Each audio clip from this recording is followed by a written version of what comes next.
tantas coisas que necessitamos de Ti, Pai, porque o Senhor é o nosso único refúgio, Pai. O Senhor é o único que nos ajuda a enfrentar as dificuldades, a enfrentar os problemas, as doenças, ó Pai. O Senhor é o único Deus, ó Pai, que pode operar milagres em nossas vidas, Deus. Estamos aqui diante da Tua presença, Deus, colocando nossas vidas diante do Teu altar, Pai. Tome conta da gente, ó Deus. Nós não sabemos fazer nada, Pai, se não for pela Tua presença, ó Deus. Se for o Teu amor em nossas vidas, ó Pai, nós não seríamos nada, Pai. Obrigado, ó Deus, pelo Teu amor, pela Tua proteção, pela Tua direção em nossas vidas, ó Pai. Que a cada dia, ó Pai, o Senhor esteja nos nossos caminhos, ó Pai, nos conduzindo naquilo que devemos fazer, ó Deus, para que possamos nos agradar a Ti, ó Pai. Abençoe-nos, ó Pai, abençoe a Tua igreja, ó Pai. Que o Senhor esteja consolando as pessoas que precisam ser consoladas, esteja curando, ó Pai, aqueles que precisam de cura, ó Pai. Esteja abençoando, ó Pai, aqueles que necessitam de bens materiais, ó Pai. Que for, ó Deus, para glorificar o Teu nome, ó Deus, esteja cumprido em nossas vidas, ó Pai. Abençoe, ó Deus, as pessoas que estão sofrendo, ó Pai, com perdas, ó Pai. Abençoe as pessoas que estão sofrendo, ó Deus, com lares destruídos, ó Pai. Que o Senhor esteja trazendo lá paz aos lares, ó Pai. Que o Senhor esteja trazendo compreensão, ó Deus, entre casais, ó Deus. Que o Senhor esteja abençoando os filhos, ó Pai. Proteja nossos filhos do mal, ó Pai. De todo mundo que atrai, ó Deus, essa juventude, ó Pai. Que o Senhor esteja afastando das mentes, dos corações e dos olhos, ó Pai, dos jovens, ó Deus. Que o Senhor esteja, Deus, conduzindo nossas vidas, ó Pai. Que o Senhor esteja fortalecendo-nos, ó Pai, cada dia, ó Pai. Nós somos gratos, não temos só a pedir, ó Deus, nós temos a agradecer a Ti, ó Pai. O Senhor tem nos fortalecido, Deus. O Senhor tem nos ajudado, Pai. O Senhor tem guiado nossas vidas, ó Pai, através do Teu Espírito Santo, ó Deus. E que a cada dia mais e mais, ó Deus, nós possamos nos chegar a Ti, ó Deus. Sermos gratos, ó Pai, ao Senhor faz por nós, ó Deus. Porque só o motivo de estarmos aqui, ó Pai, já é uma grande bênção, Deus. Podemos estar abrindo nossas vozes, ó Pai, e cantando a Ti, ó Deus, louvando o Senhor por Deus, ó Pai, e principal, ouvindo a Tua palavra, nós ouvindo aquilo que o Senhor tem para falar conosco. Sou grato, Deus, por poder estar mais um dia aqui, ó Pai, com os meus irmãos, com os meus irmãos, ó Pai, para louvar e agradecer o Teu nome, Deus, através das nossas atitudes, ó Pai, de nossas mentes, ó Pai, de nossos corações, tudo que não provém do Senhor, ó Pai. Que possamos aproveitar a cada momento e a cada instante aqui, ó Deus. Em nome do Senhor Jesus.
é vivificado na nossa vida, Senhor.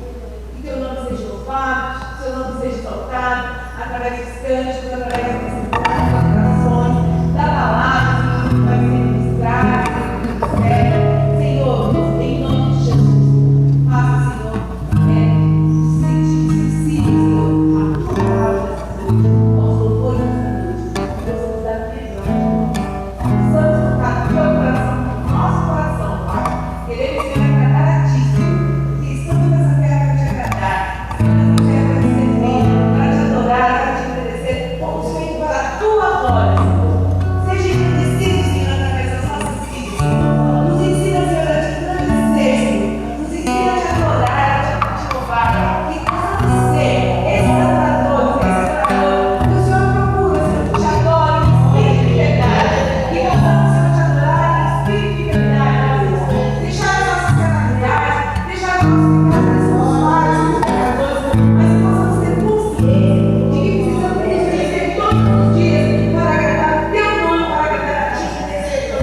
Em nome de Jesus, Senhor, te louvo, te agradeço, Deus da minha vida, tu és Deus da nossa vida, da tua igreja, em nome de Jesus, amém. Amém. Glórias a Deus. Vamos. Temos duas visitas, né? Os pais da Ana estão conosco aqui. Vieram pela manhã. Que Deus abençoe vocês. Fique à vontade. Em nome de Jesus. Vai ser um testemunho. Os irmãos podem se sentar. Cantando aqui, né? Que o Senhor nos guiará. Ao meio fogo, Ele nos guia. E eu lembrei agora de um episódio. Teve uma noite, uma manhã, uma madrugada, estava para me levantar e eu tive um sonho. Eu tive um sonho e aí contei para o Paulo, contei para a Luana e pedi oração. Antigamente aqui no bairro, em frente aqui à horta, né, não tinha, era uma passagem que a gente tinha aqui, que a gente descia à frente de casa e já estava aqui em frente à igreja. E eu estava descendo, não sei se é para a igreja, e com o Paulo e o Delcar. E aí, na hora de descer, uma fumaça muito grande invadiu o lugar. Muito grande, uma fumaça. E eu me recuei. Falei para o Paulo, vem para cá. Vamos aqui pela grama, pelo asfalto, que a gente vai... Essa fumaça vai me sufocar. Mas o Delcar não me escutou, não me obedeceu, foi embora. Falei, o menino teimoso, desceu no meio da fumaça. E sumiu no meio da fumaça. Mas seguiu marchando. E aquela fumaça, ela invadiu todo o bairro, E eu falava, meu Deus, mas a gente nem consegue andar. Quando eu levantei os olhos, uma luz bem forte, o céu se abriu. Eu não vi o que tinha no céu, mas eu vi que tinha seres viventes, tinha pessoas. E eu vi aquela claridade que invadiu todo lugar. Uma claridade que eu nunca tinha visto na minha vida. E aí, passou. E aquela fumaça, ela se confundia com água, ela se confundia com espuma do mar e se confundia com fumaça de fogo. E aí amanheceu o dia. Fui trabalhar. E aí a Lu me mandou uma mensagem da foto do coração dela. E eu entendi. E aí nós cantamos assim, o fogo não me queima, nas águas não vou afundar, porque o Senhor está conosco. Eu tinha que contar isso porque o Senhor me fez lembrar agora. Eu não gosto, tem sonhos que a gente não conta, né? A gente só ora. Mas o Senhor mostrou que o céu se abriu, a glória de Deus é manifestada no meio do seu povo. E eu agradeço ao Senhor, pelos livramentos. Porque o que o Senhor me mostra, o que o Senhor me fala, que Ele tem colhido, muitas vezes nós estamos aqui na quinta-feira, em 2, 3, mas o Senhor está conosco, está ouvindo a nossa oração. O Senhor tem dado respaldo, o Senhor tem colocado a sua presença no nosso meio, tem ouvido a nossa oração, tem livrado o seu povo. É difícil viver nessa terra, pastor? Como é difícil, né? Uma terra de corrupção, de injustiça, de criminalidade, né? De obsessão pelo poder. como é difícil você viver no meio de pessoas, às vezes até no meio cristão. Mas o Senhor prometeu: eis que estou convosco todos os dias até a consumação dos séculos. Você pode aplaudir ao Senhor? Louvado seja o nome do Senhor. Amém, amém.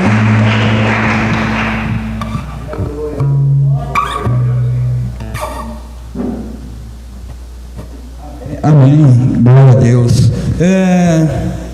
Eu tinha um chefe que ele falava para mim assim, falava para mim não, falava para o grupo, né, para a empresa. Ele falava assim, tem pessoas que não viram a onça, mas ela só vê a pegada da onça, ela já tem medo, né? Ela já tem medo só da pegada da onça, nem viu a onça, né?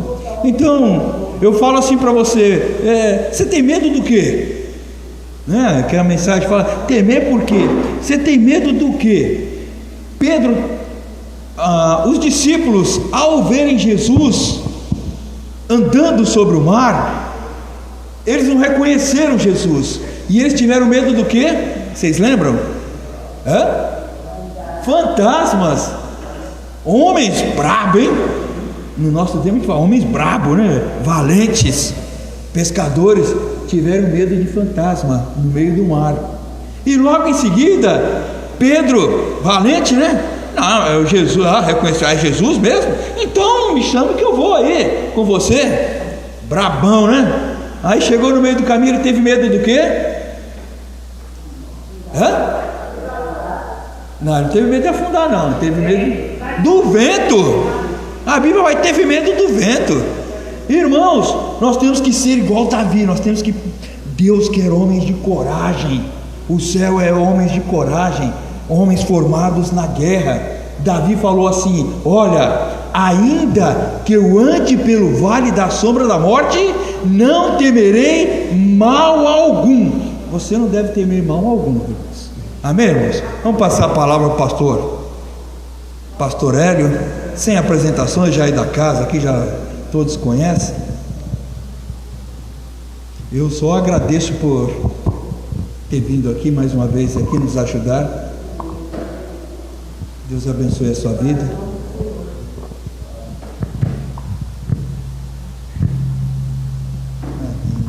Obrigado.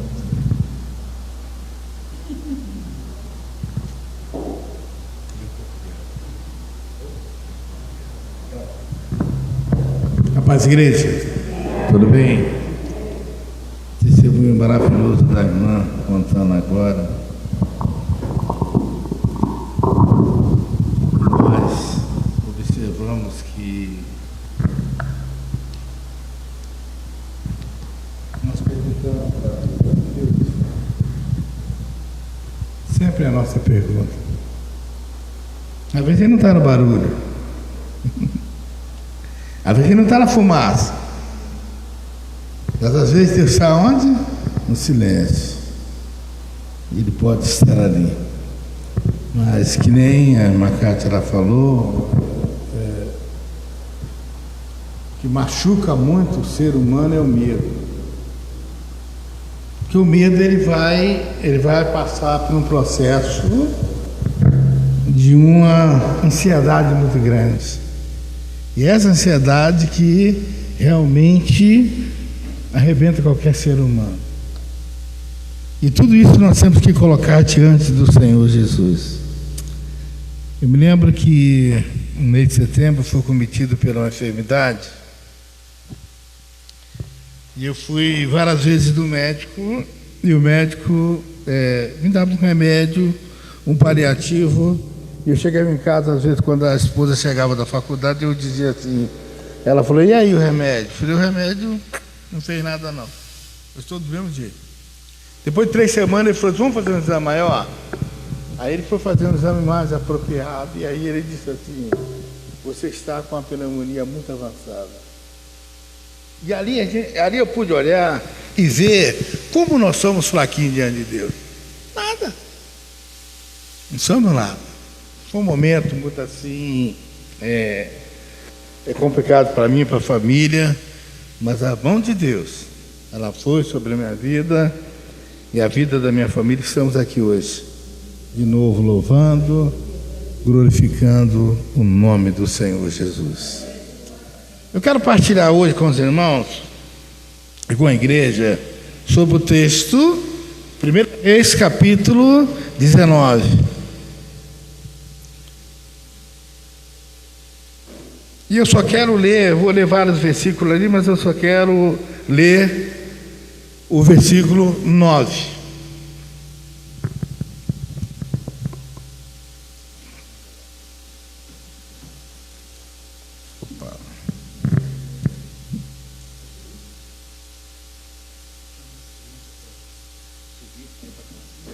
As crianças que vão para cima enquanto os irmãos abrem a Bíblia.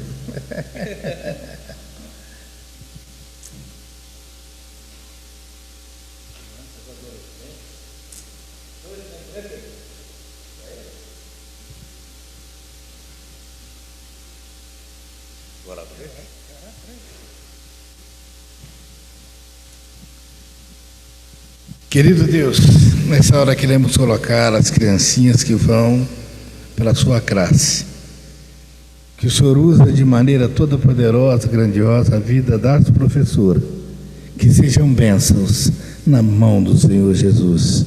É o nosso pedido, é o nosso desejo no nome de Jesus. Amém. Primeira carta de Reis, capítulo 19, versículo 9.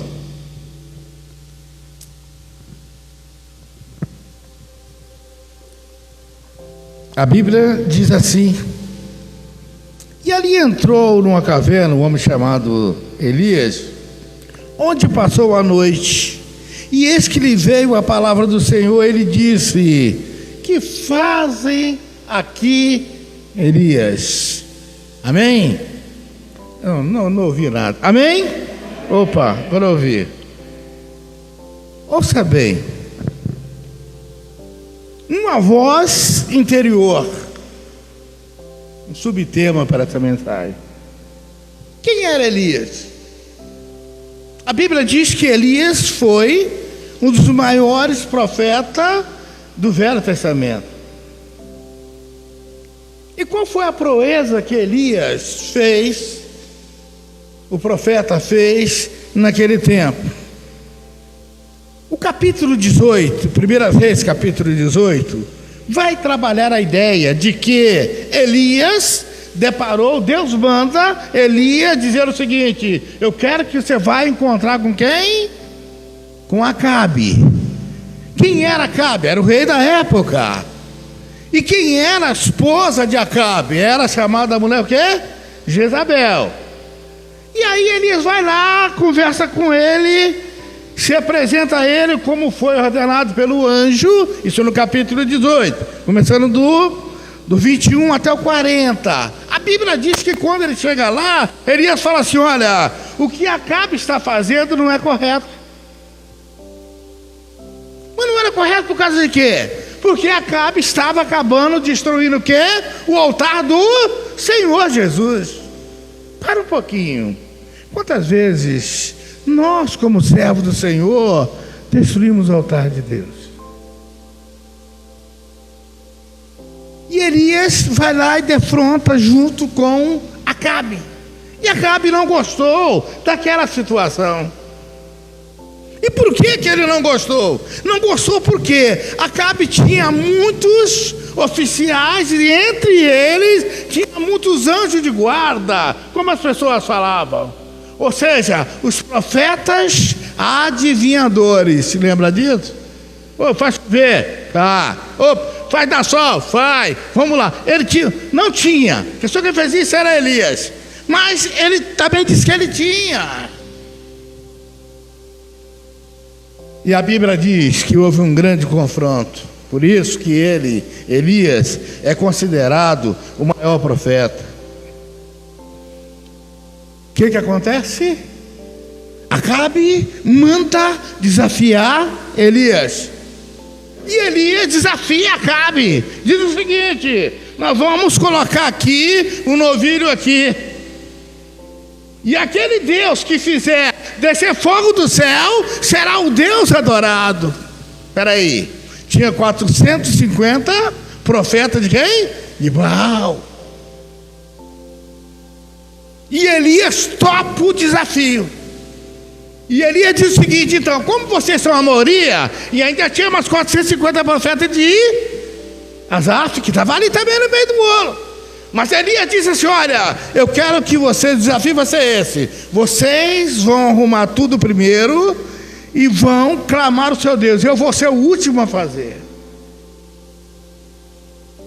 E a história do capítulo 18 diz que eles começaram um momento dali, da vigília, da oração daquele povo Baal. A Bíblia diz que começaram por volta de meio-dia.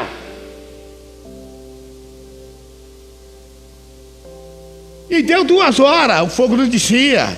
Deu 6 horas da tarde, também não descia. Deu 10 horas da noite, também o fogo não descia. Deu meia-noite, também não descia. Deu 6 da manhã, também não descia. Deu meio-dia do outro dia, o fogo não descia naquele lugar. E a Bíblia diz que Elias, né? Elias começou a rir daquele povo. Dizer: ué, mas ele está dormindo? Ele não está ouvindo vocês? O que está acontecendo? Vocês estão orando e ele não está ouvindo vocês? E quando chegou às 2 horas da tarde, mesmo horário do outro dia, Elias falou assim: agora eu vou preparar esse altar. E a Bíblia relata que ele preparou o altar. E quando ele prepara aquele altar, o que ele colocou? Ele disse assim: abre aqui, chego aqui para a água entrar. Eu quero que isso aqui seja tomado de água. E coloca o novilho agora dentro dessa água. E a Bíblia diz que quando Elias, ele clama ao Senhor, o Senhor faz uma varredura naquele local onde ele pediu que Deus fizera. Mas qual é, o que eu quero citar nessa noite sobre isto? O que eu quero falar da voz anterior? Porque às vezes, em meio a um desafio como foi o desafio de Elias, tem muitas vozes anteriores dentro de mim, dentro de você, que às vezes atrapalham uma boa convivência com Deus. E o que essas vozes fazem? Essas vozes tiram o crente daquela situação que ele está engajado. Às vezes você quer ouvir a voz de Deus, mas não está ouvindo. O povo de Acabe, né? Esses homens todos que estavam ali, eu não vou falar sobre isso, eu estou só apenas para os irmãos entenderem, né? O povo todo que ouvia Elias falar, o povo tinha várias vozes falando no ouvido deles. E também nós, também como crentes, às vezes, tem várias vozes falando ao nosso ouvido ao mesmo tempo. Esse texto é um desafio de morte entre Elias e Jezabel. E é o desafio de Elias para vencer Baal. E Elias vence todo esse desafio, mas havia algo escondido dentro dele. Quando o rei Acabe, ele chega e diz para quem? Ele diz para a mulher Jezabel: olha o que Elias fez. Ele orou lá naquele momento e os nossos 450 profetas foram mortos. Acabou. É engraçado, ela manda uma pessoa ir lá falar com Elias. Eu estou trazendo um recado aqui de Jezabel, dizendo o seguinte: se você não fugir hoje mesmo, alguém vai te dar cabo à tua vida. A pergunta que faz é: ele se escondeu ou não? Estou perguntando para a igreja: escondeu ou não? Está vendo? Um homem que desafiou 450 profetas de Baal. Uma mulher só faz ele correr. Aí a pergunta é: o que é isso? Vozes ocultas. Segundo lugar, nós precisamos entender que nós não somos fortes o suficiente para vencer todos os desafios. Nós não somos capazes de chegar em qualquer lugar e dizer assim: olha, eu estou pronto, eu não vou correr. Ele falou de Pedro, é verdade. Mas Pedro teve uma vantagem. Pelo menos falou: se for o Senhor, faça eu ir até contigo. Ele afundou, mas ele andou ou não andou? Então ele teve um desafio. Para mim e para você, meu irmão, isso é uma lição maravilhosa para cada um de nós. E eu quero trabalhar com o tema agora sobre o que diz a palavra de Deus. Quando até os fortes se esconde. Elias não aguentou e fugiu também. Nós também várias vezes fugimos da presença de Deus. Quantas vezes a dificuldade, as angústias da vida, como a irmã Cátia falou aqui agora, né? Os momentos terríveis da vida, quantas vezes nós queremos esconder, quantas vezes nós não queremos estar na frente, quantas vezes nós não queremos ver ninguém, quantas vezes eu não quero ver, você também não quer ver. São lutas, são situações antepassadas que passam na minha, na tua vida, e nós precisamos da graça, do refrigério de Deus a cada dia.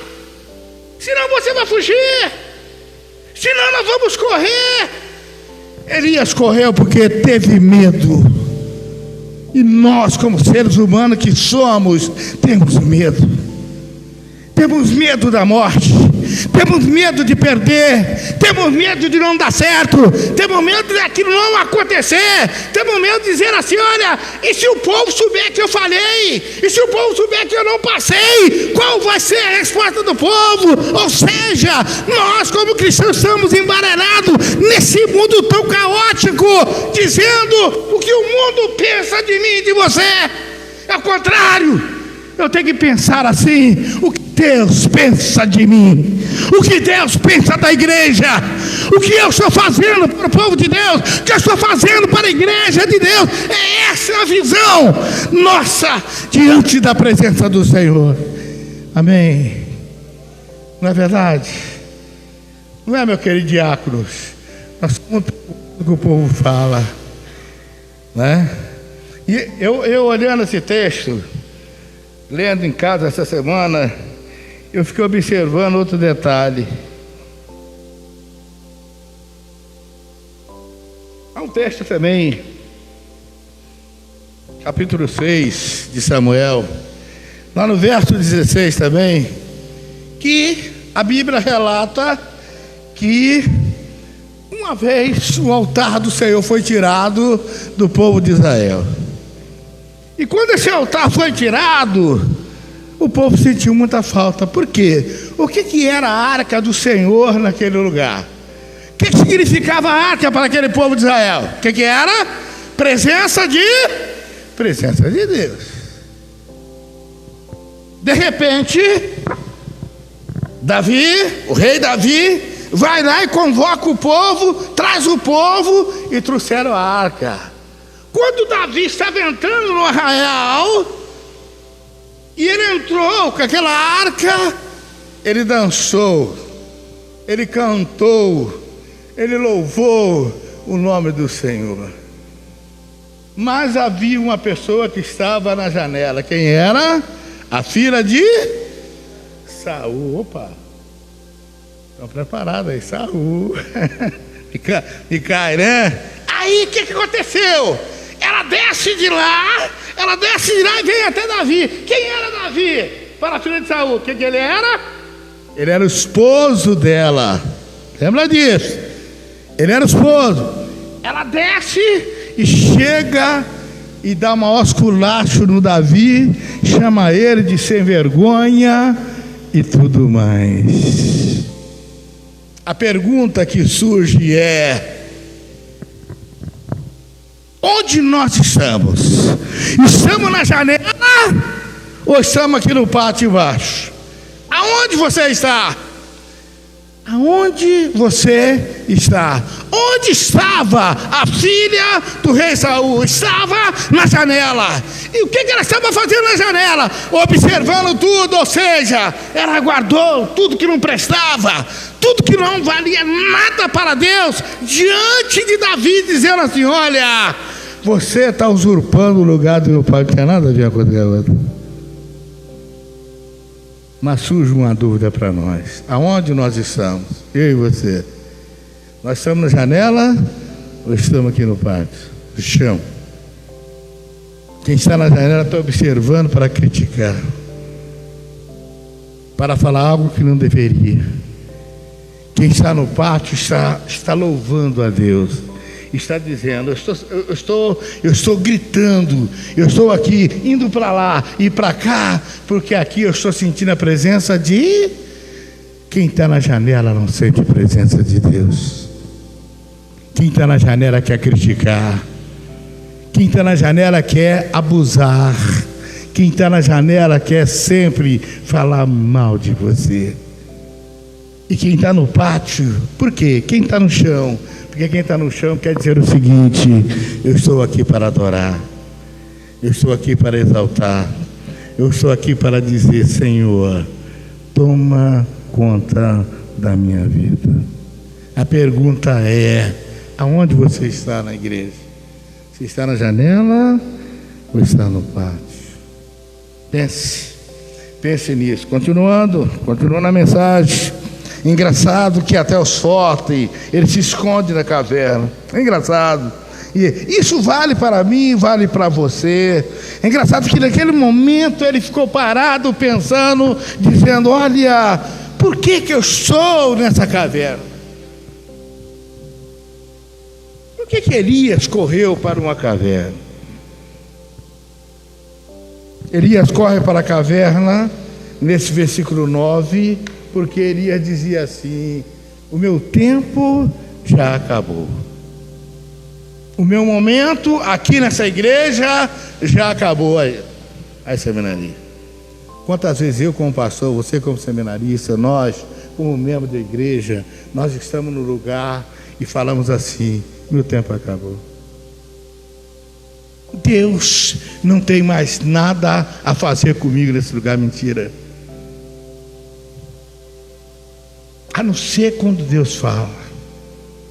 Lembra que todos os profetas do passado que saíram fora da direção de Deus se deram mal na vida. Ou obedecia, voltava a fazer o ministério de novo, ou se não, não seguia.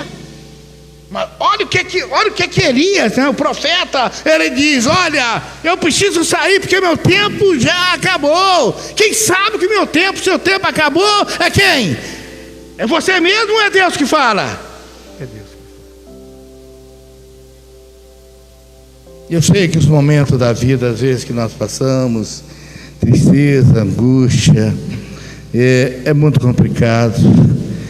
Ele diz assim: olha, Senhor, o meu chamado não dá mais. Deus olha para Elias e diz assim: levanta, né? Quando eu e você chamamos, Deus diz assim: eu tenho um propósito muito grande para você. Deus pergunta, né? Deus, quando fala para ele, né? 19:9, o que faz aqui, Elias? Isso mostra que Jesus escuta nossas orações, nossos pedidos. Ele quer dizer assim: olha, eu quero tratar da tua situação. Eu fico perguntando, se fosse um de nós, como membro da igreja, o irmão que se afastou, o irmão correu, o irmão não quer mais ficar, qual é o nosso motivo? Criticar, chegar para a pessoa e dizer assim: eu não quero mais nada não, vamos tirar do rol de membro da igreja. Mas não foi isso que Deus falou. Eu quero te levantar, eu quero te tratar, eu sou o Deus que cuida. Que palavra amorosa, que palavra de bênção para a igreja. Levanta, rapaz, você precisa comer, você está cansado, levanta, ainda há muito algo para você fazer ainda. Então não pare, não desanime. É engraçado, e Deus espera o momento certo para falar com a pessoa. Segundo lugar, Deus mostra que Ele está no controle de tudo. Olha lá no versículo 11, 19:11. E disse-lhe Deus: sai, põe-te nesse monte perante o Senhor. E ele passava o Senhor, um vento forte, um terremoto forte passou naquele lugar. Outra situação aconteceu naquele lugar, mas a Bíblia diz assim: o Senhor não estava lá. Depois veio um vento, como um terremoto, o Senhor também não estava. No versículo 12, depois veio o terremoto, um fogo, mas o Senhor não estava nesse fogo. E depois do fogo, um ciclo tranquilo e suave. E a Bíblia diz que Deus estava nesse momento. Quantas vezes eu e você não sentimos Deus? É verdade.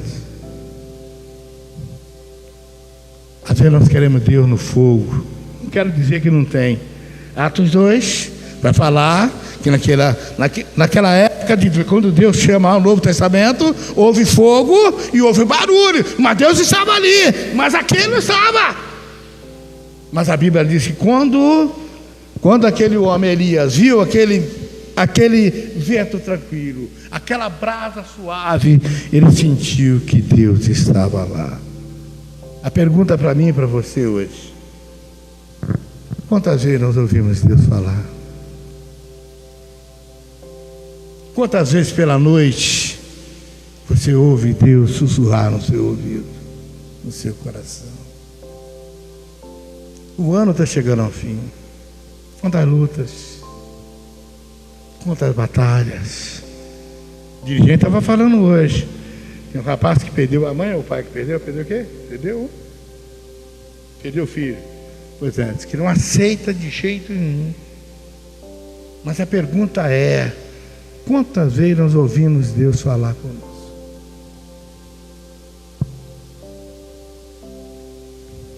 Precisamos entender isso.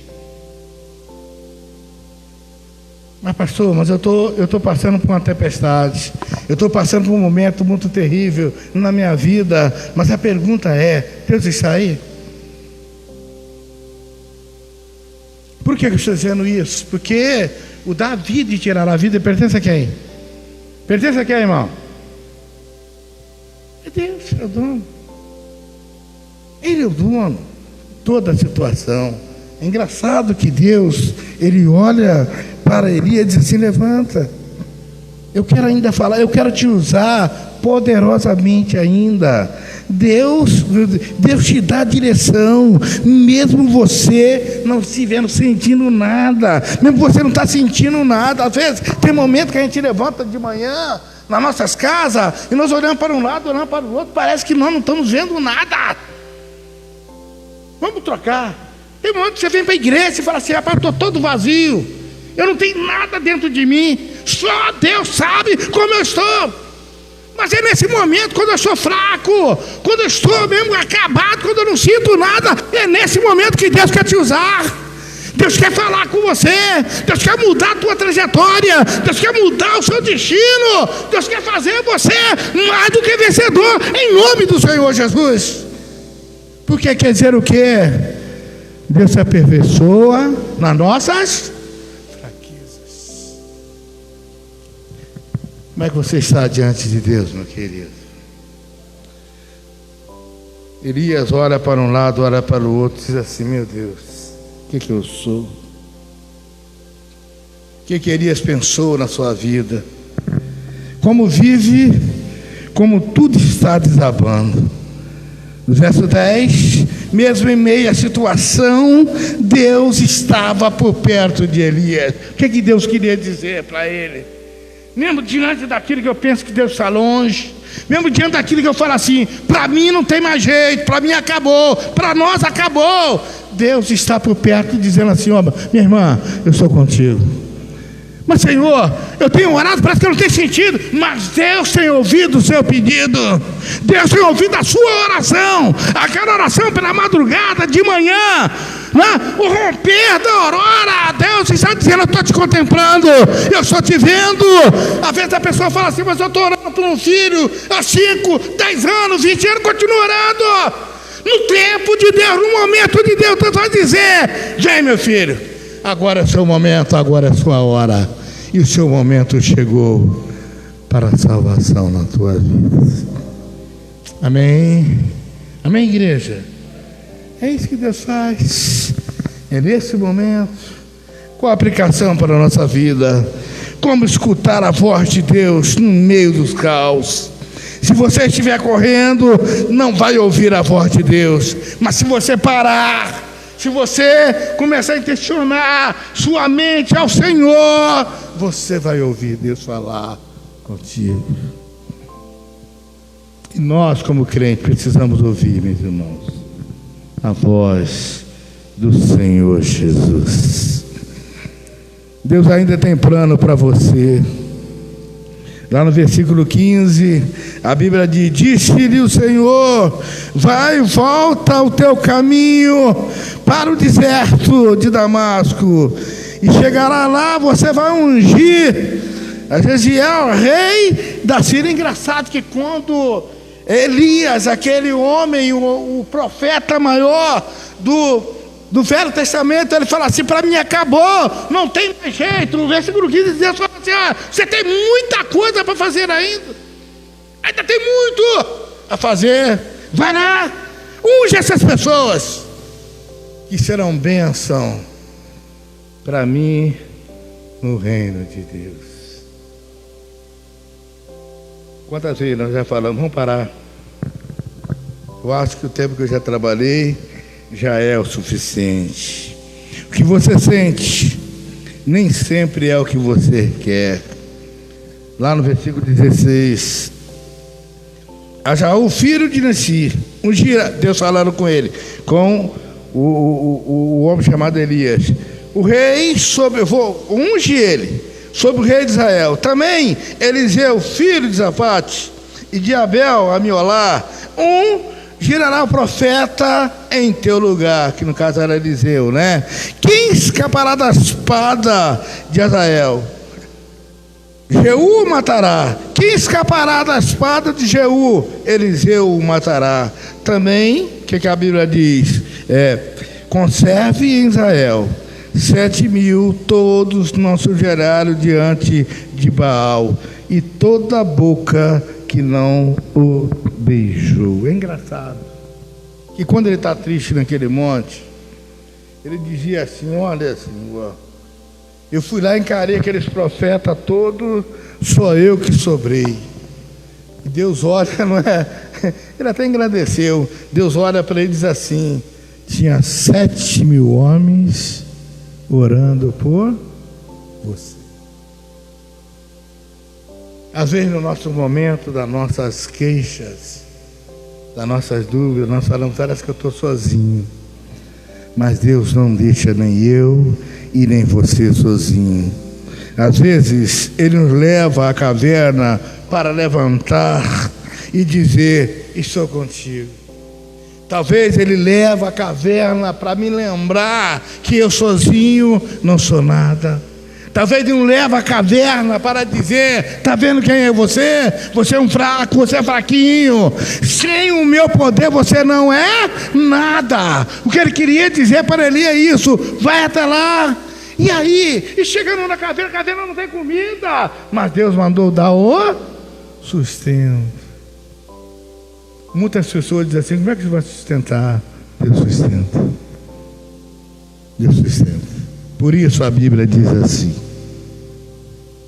naquele momento mais terrível que eu estou passando, que você está passando, lembre-se, Deus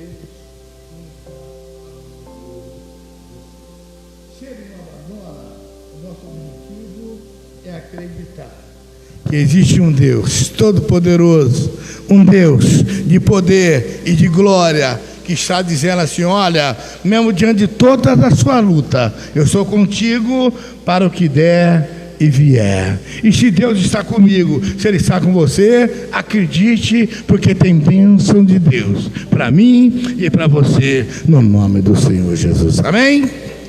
Deus te abençoe. Cadê o tocador? Não tem nenhum tocador aí.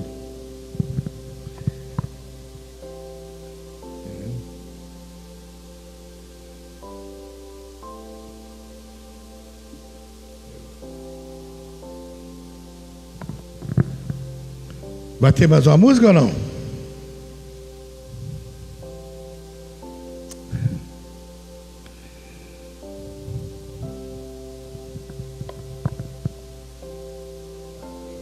Vamos ser uma.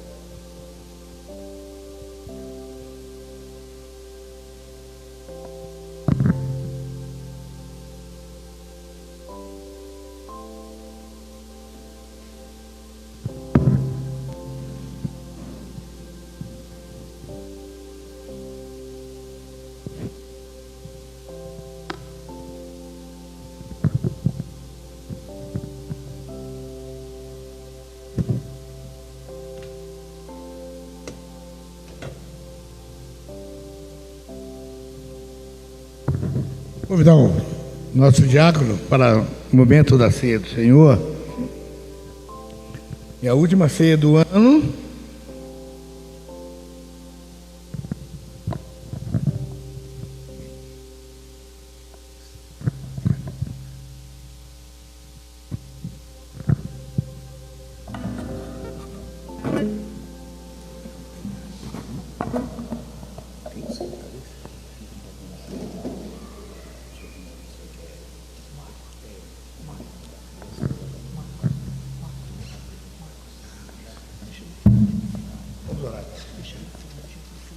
Irmão, vamos orar nesse momento de ceia, que é a última ceia do ano, pedindo a graça de Deus, nossas lutas, nossas batalhas, deixa ela nas mãos do Senhor Jesus Cristo. Vamos orar.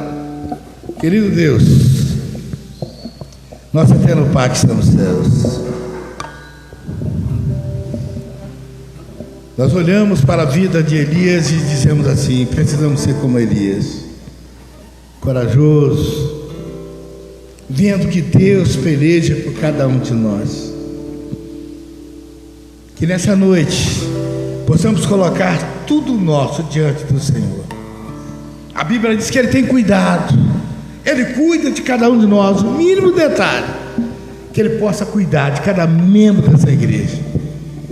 Que nesse ano que está se findando seja um ano de bênção, seja um ano marcado por muitas vitórias dadas pelo poder do sangue de Jesus. Toma, meu Deus, a vida dessa igreja, a vida do dirigente, a vida dessa liderança, a vida do corpo diaconal, que as bênçãos inumeradas sejam na vida de cada um para a glória do teu nome. Toma a família dessa igreja, fortifica, dê crescimento a cada dia, para que a família seja fortificada na graça e no poder que é no nome de Jesus. Eu quero orar e quero abençoar essa igreja no nome de Jesus. Amém. Quem deva participar da ceia? Todos aqueles que estão em comunhão com Cristo e comunhão com a igreja, deva participar da ceia do Senhor. Vamos louvar.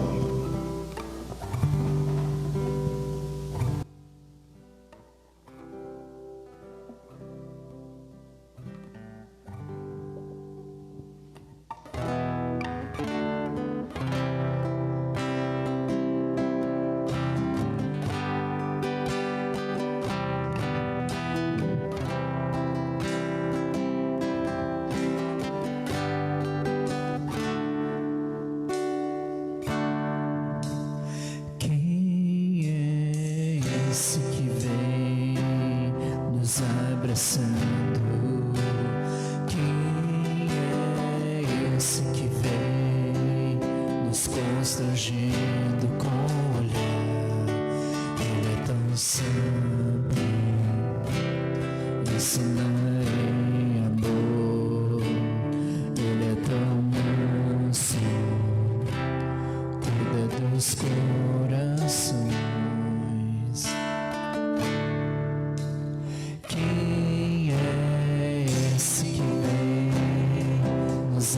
pensando, quem é esse que vem nos constrangendo com o olhar? Ele é tão sábio, ensinar em amor.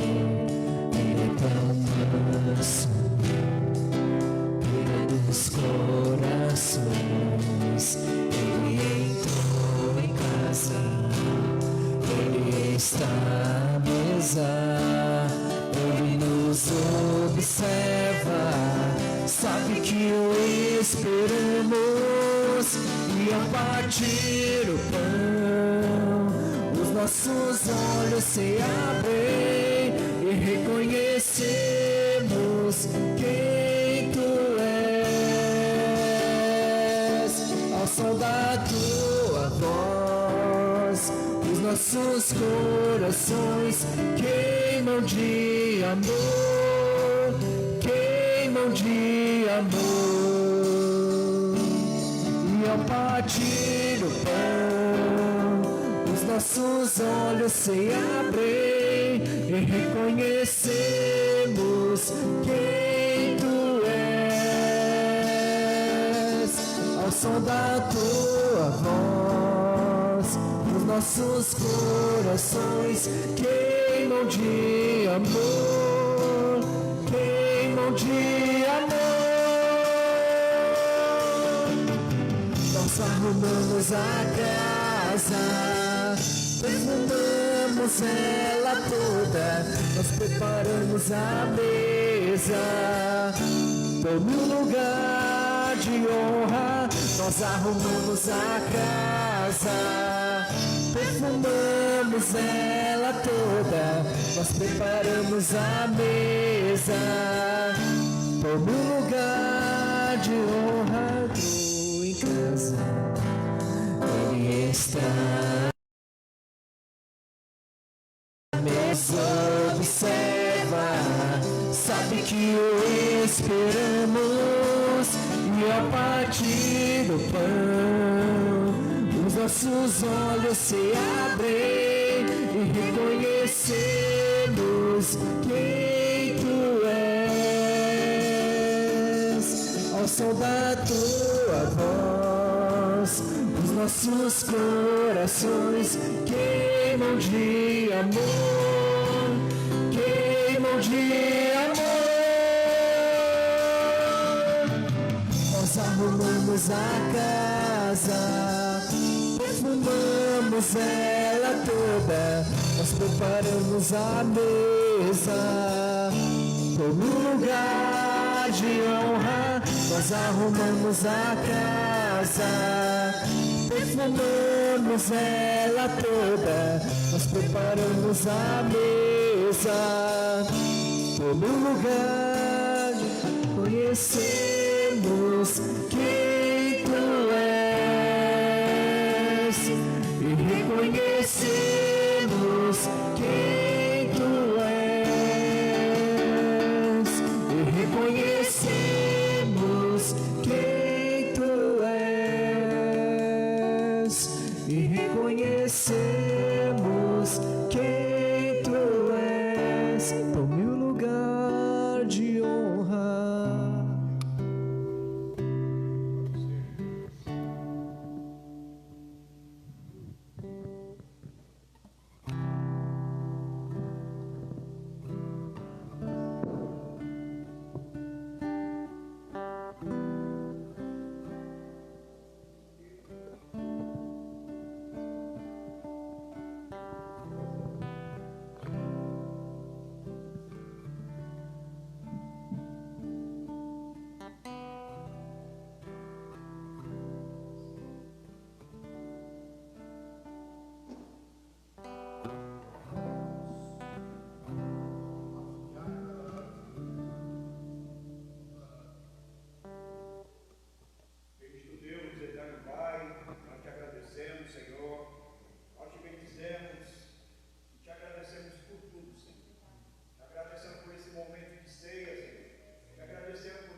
Bíblia diz em Mateus capítulo 26, lá no seu versículo 26, enquanto comia, tomou Jesus o pão, abençoando, partiu ao seu discípulo, dizendo: tomai, comei, isso é o meu corpo. Fazer isso todas as vezes em memória de mim. Engraçado. Quando o Senhor ele estava junto com os seus discípulos, ele dizia assim: olha, toda vez que você se reunir para esse momento, faça isso em memória de mim. Em memória do corpo de Jesus, ali, sacrificado naquela cruz. Comamos esse pão.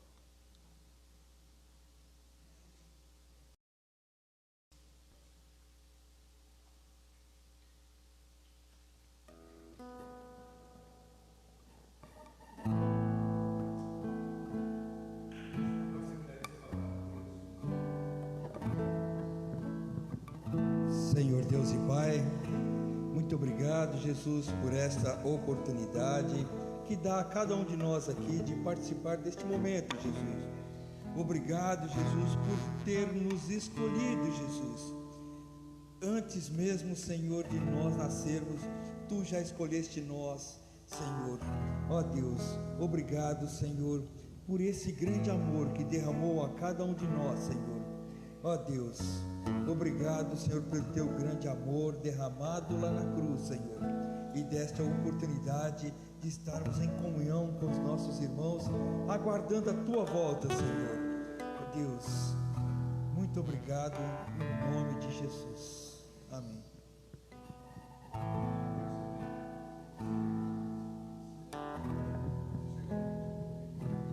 A seguir tomou o cálice, tendo dado graça, deu ao seu discípulo, dizendo: bebei dele todo, porque isso é meu sangue, é o sangue da nova aliança, derramado em favor de muito, para a remissão dos vossos pecados. Em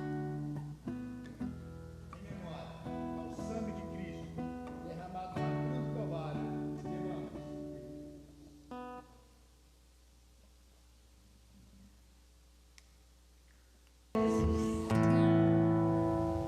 Amém, glória a Deus. Pode assentar, irmãos. Já estamos caminhando para o final. Só alguns avisos. Camila e a irmã. Tá bom, ela vai primeiro, sem problema.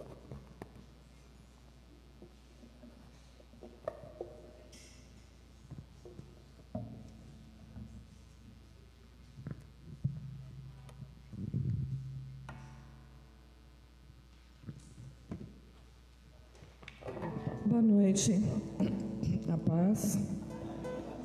Estou com a visita indesejada, a rinite me atacou, mas a gente não vai deixar de fazer, né? Todos já viram lá na frente, né? Hoje nós começamos com a entrada do culto, bem alegre, né? Todo mundo pegando o seu versículo pequenininho, né? Pois vocês podem abrir para ler. E é um dia que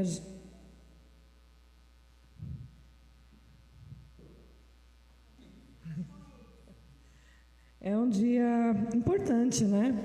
É o livro dos livros, né? Um grupo de livros, né? E verdadeiros, histórias reais que nos trazem a esperança, a alegria, né? A salvação.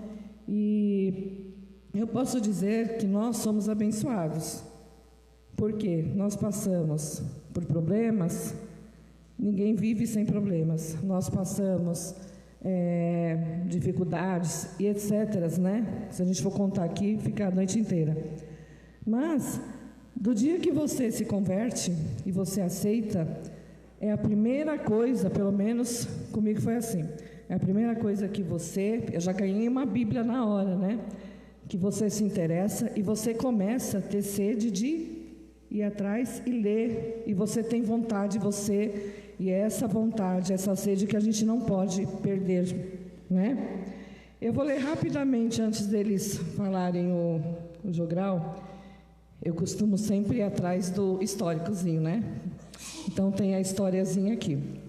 O Dia da Bíblia no Brasil é celebrado no segundo domingo de dezembro, de acordo com a Lei número 10.335 de 2001, que o instituiu como data oficial em todo o território nacional.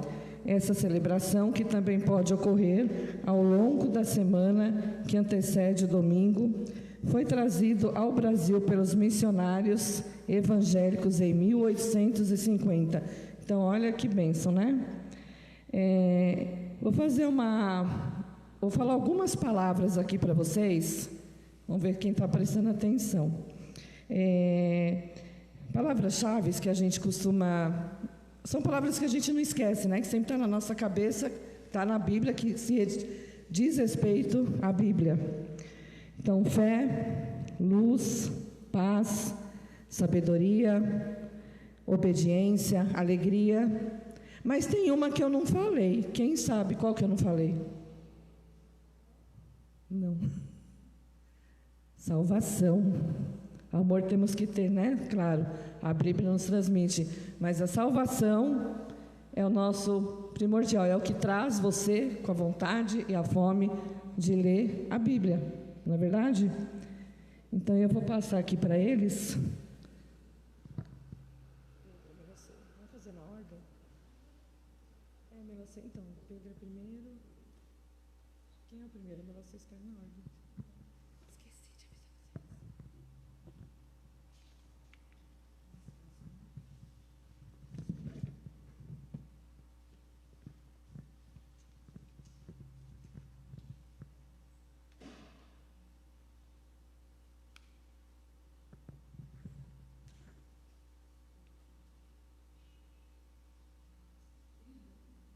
Bíblia, a palavra de Deus. B, bênção que nos faz viver. I, inspiração para crer. B, boa e perfeita, sem igual. L, luz que nos guia afastando o mal. I, ilha de esperança no mar da vida. A, amor de Deus, nossa melhor guarida. A Bíblia é o nosso tesouro.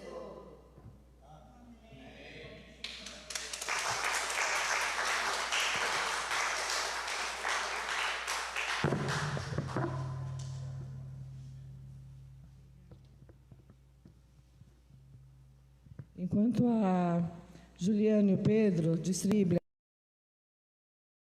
nós vamos estar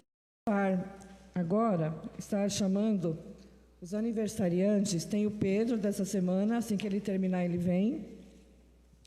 E como o nosso calendário é um pouquinho corrido, né, esse mês, nós vamos estar chamando os aniversariantes do mês todo, tá? Então é o Pedro, irmão Elias, que faz dia 18, Ramon,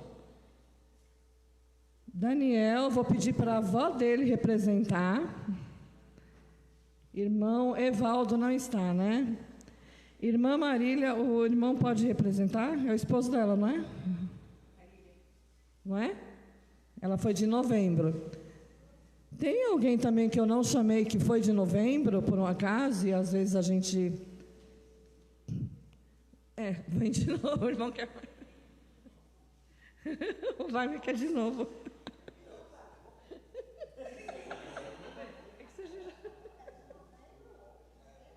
Eu estou chamando novembro e dezembro. É que é os que faltaram, né? É os que faltaram. Então, o irmão Wagner quer de novo, não tem problema não.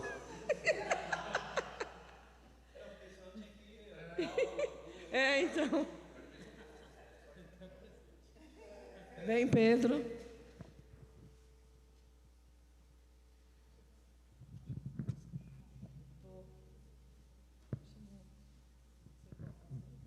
Amém.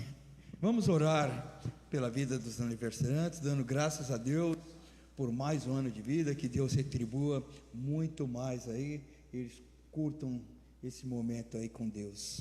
Senhor Deus e Pai, te agradeço, Senhor, por mais um aniversário, Senhor, que tu deste a eles, por mais um ano de vida, Senhor.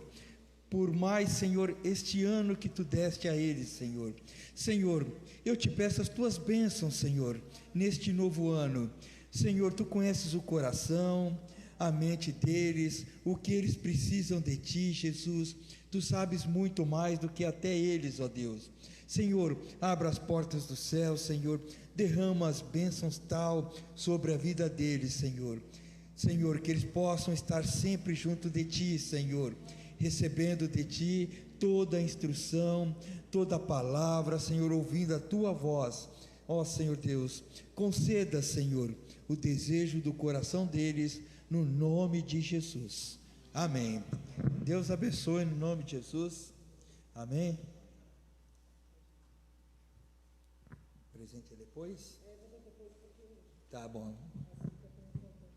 Ah, tá legal. Amém, irmãos.